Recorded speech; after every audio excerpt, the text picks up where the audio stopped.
Okay, this is what, August 14th, 15th, 2023. We've been dealing with this van saga 6 months now. We've got about 400 or 500 miles on this since we tightened up these oil pan bolts, nuts and bolts.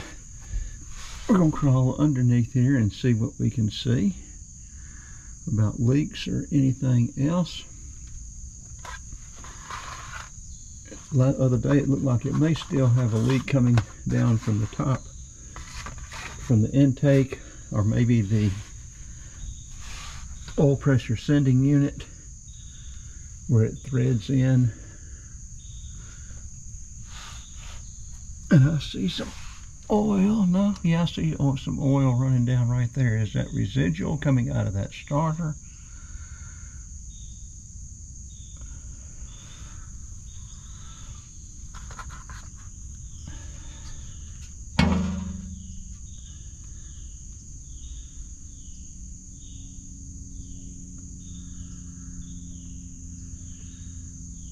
We'll wipe that. We're going to get up underneath there. We're going to check these these oil pan bolts.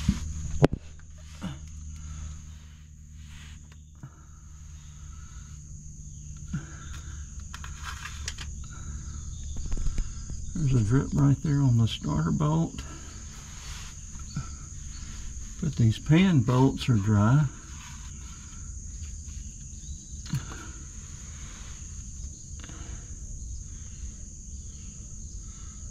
Those are a little bit wet. That one's a little bit wet. We've got oil. We have oil maybe coming out from between the pan here. I bought a new pan and gasket. Doesn't look like there's anything. The rear main seal is now dry, finally. So we replaced it. The second shop replaced it.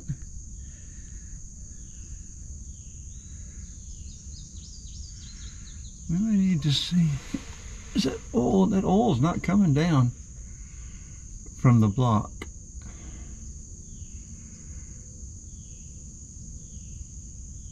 I guess we're going to tighten up all these bolts just a little bit and see if that'll take care of it, because they've replaced this pan gasket twice. I don't want to replace this pan, but I guess I might have to. I don't know. Let's go over here to the oil filter. We wiped it yesterday, and now it is got oil on it again. We need to go over to that other side so we can see what's going on with it over there.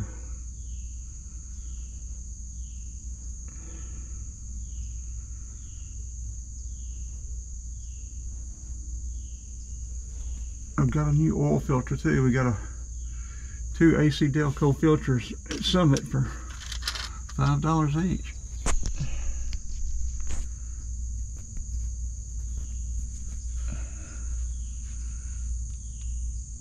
We're using the GoPro this time. The phone flips stuff upside down and everything. I don't know what this will do, if this will be any good or not, but yeah, you can see that oil on there.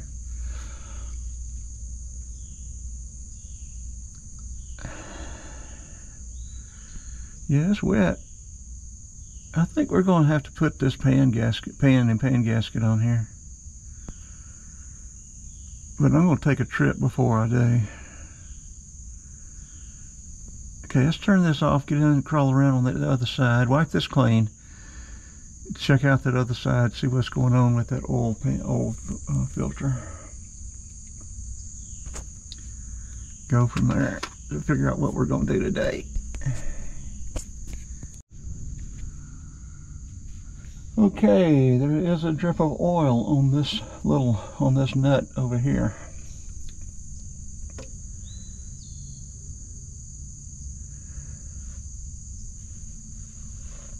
And there is oil on the pan, on the filter.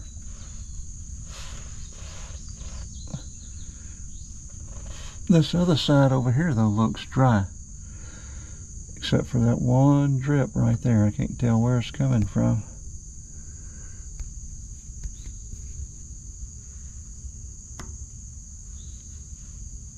I can't tell where the oil's coming from on this. There, is it coming down there? Where's the oil coming from on this?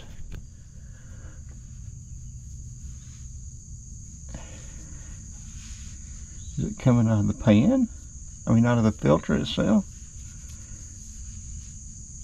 There's a little bit there.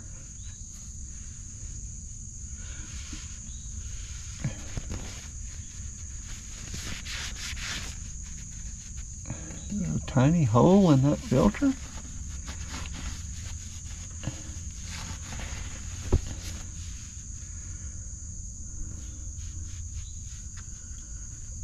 Well, the only thing that looks wet over here was the filter and that bolt up there.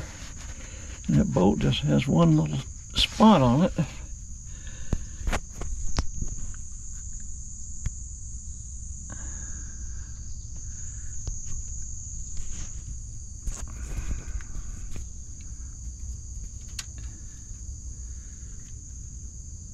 Anything coming down up there?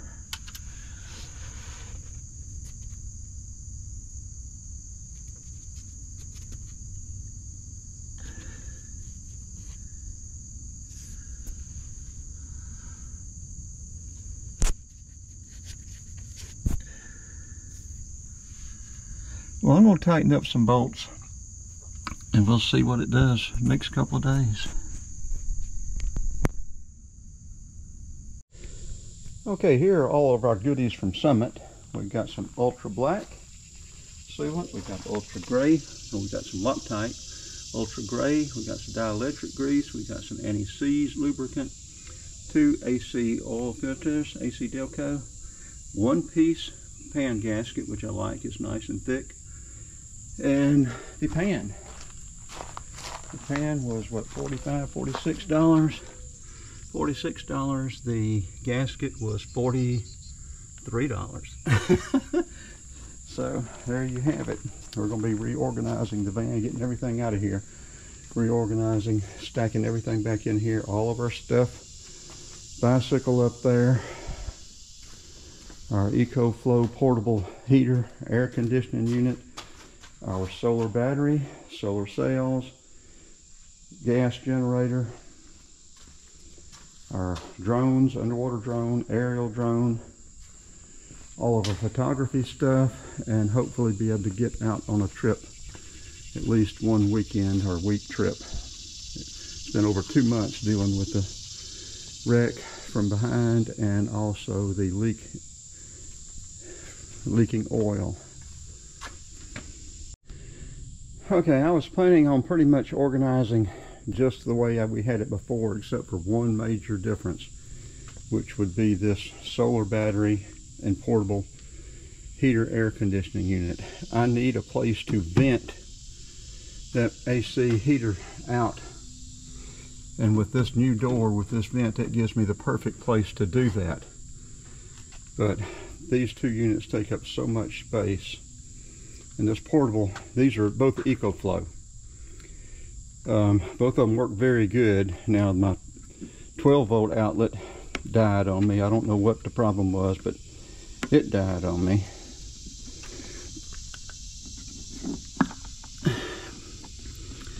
But it works very good in conjunction with its 160-watt solar cell.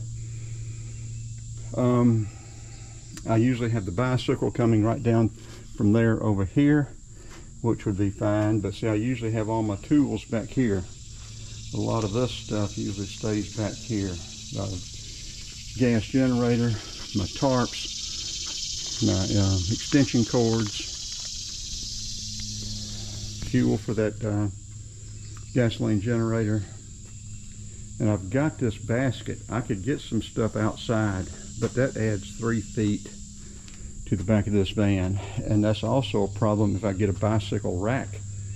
The one I want will fold the bikes down to get them out of the way where you can open the doors, or it'll open it up all the way to get it back out of the way so you can actually get up next to it. But there again, that's going to add 3 feet to the back of the van. I add 3 feet to the back of the van or the front of the van. You know, we've got the rear trailer hitch now and the front trailer hitch. and I want to get the winch, portable winch plate and winch, where I can mount it on the front if I get stuck, or mount it on the back, or I can pull myself either way. But by the time you get both of those on, you've added 5-6 feet to the van. At 19, it gets you to 26 feet. Heck, you may as well have a motorhome and have a lot more space. So I've got some problems that I've got to work out, spatial problems. The hood has turned out much better than I thought it would for my very first time at doing any kind of metal paint work. The grill turned out real good. I may end up painting it black to match the bumper. You know, like to never got that front or the rear bumper. This rear bumper is silver like the original one was, with that black cover. But yeah, the van's just not quite big enough, but I have to make it do. So I'm going to have to figure out, normally I've got these two units here, up here with my deep cycle RV batteries. And I guess that's where I'm going to have to put them back. And when I want to use that portable air conditioner, I'm going to have to figure out a place to vent it. Maybe set it in the front seat and roll a window down to vent it out. I just don't know yet. All this stuff is going to be trial and error. That's why I don't want to get too far into this until I try it and see which way is going to work best for my lifestyle of traveling around. Frank's getting his Jag squared away. A lot closer. Okay, let's continue on this and see how we come out. Yes, I don't want to give up on this idea altogether, because this is the perfect place for this XC unit. I may just have to go ahead and put this battery back up there with those two RV batteries and just make sure I've got a big enough cable to run back here to power it, so that it won't strain for power. You see, the exhaust could be vented out through this back window here. That would be perfect. And the cool coming out the front. Okay, the air coming out of the exhaust is 126 degrees.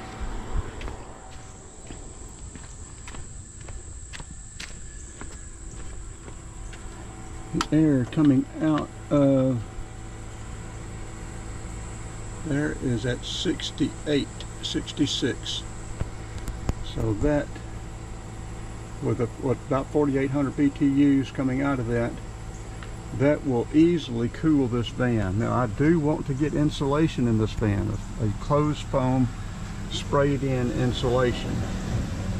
And I'm going to drape some type of like a little curtain or something other across here, which will further reduce the cubic footage that AC unit will have to cool. But that is a portable AC and heat unit. That will be sufficient to heat and cool this van without any trouble. So let's check and see how many watts this thing is using. I've got it plugged into this battery. So let's see how many watts it's using. It started off, I don't know how much power it started off at. It's using 360 watts. So that is not a huge wattage drain for a little air conditioning unit that will cool this van. And see, this is a perfect place for the bicycle if the bicycle is going to be in here. And I'd rather it not be in here, but I don't want to add 3 feet on both ends of the van here too. Now I will have to fabricate a vent. I wouldn't have to, I don't guess. I could use the vent that comes with it, hook it in here, and then run it up, but then I'm going to have to fabricate something where it'll fit and vent out right there. So I think what I'm probably going to do is just fabricate something to hook on here myself, a soft vent, air conditioning vent, and that way I can just run it right up and duct it right out.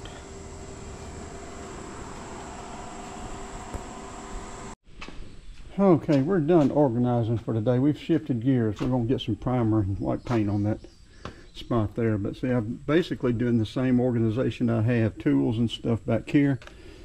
This portable AC heating unit is different, which I'm going to have to make several adjustments for. The bicycle I still want to get out here, but that's going to add 3 feet to this van. Everything else I'm going to wait until tomorrow. Done packing and organizing for one day. So what we've done, we've taken some, I think 100 grit and sanded that, and then taken some 400, smoothed out, just feathered out. So you can see the way it is feathered in. We're about to put some primer on it. Let that sit about 15 minutes, shoot it with some white if I've got enough left. Let that sit a while and then shoot it with some clear. Then at some point, not today, I may see if I can get something rounded and knock this out a little bit more. That crease is right in a very bad place right there. Can't get to it, but I'd like to knock that out a little bit more, get that a little bit smoother. I don't want to put Bondo that deep in that thing. That's almost a ½ an inch. I don't know anything about body work, Bondo or anything else. Never mess with it. Just, well, a little bitty bit on a Corvette, but try to get that looking better too. Okay, we're going to use this Rust-Oleum automotive primer, self-etching. It sticks a little bit better, hangs onto that metal a little bit better. Then we're going to use a Duplicolor GM Olympic White and a Rust-Oleum high gloss clear on it.